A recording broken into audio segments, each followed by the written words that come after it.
New questions actually popping up about why the state's emergency alert system did not work as intended, and how officials will warn residents when the next crisis comes. The fires grew out of control so quickly, most residents had just minutes to react.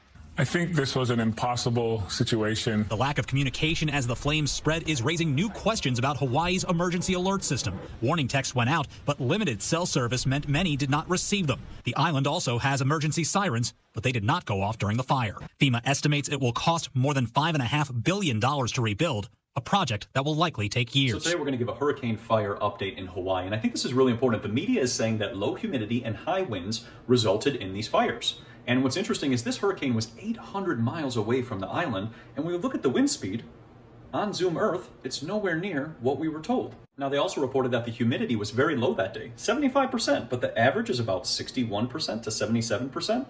So then who's telling a fib? Now, what's also interesting is this flash that is being talked about, that all of a sudden a fire started to occur. Now, Mountain Dew had a flavor called Flash, D-E-W. And then our generators kicked in, and all of a sudden we noticed the camera went back online and everything's windy, and then there's a flash. So if the winds aren't correct and the humidity's not correct and there's all these mysterious flashes, and now people are being told that their land is not insured because it violates code, we need to ask questions. But I need you guys to hear me out. You don't see what's going on. I feel something is bigger. I've been on Maui the last 9 years, and I know the geographical location and how everything works. There was no fucking way that a hurricane missed Big Island, went to Maui, and didn't flood them, didn't give them, crazy, other things, but it caused fires. It caused fires, and not only on Maui, but it caused fires in the most precious parts of real estate in Maui. Lahaina Front Street is worth billions. The Hawaiians that have been holding out, and the Kanaka have been holding out for years, not wanting to sell their property in Lahaina due to these big $1 million companies.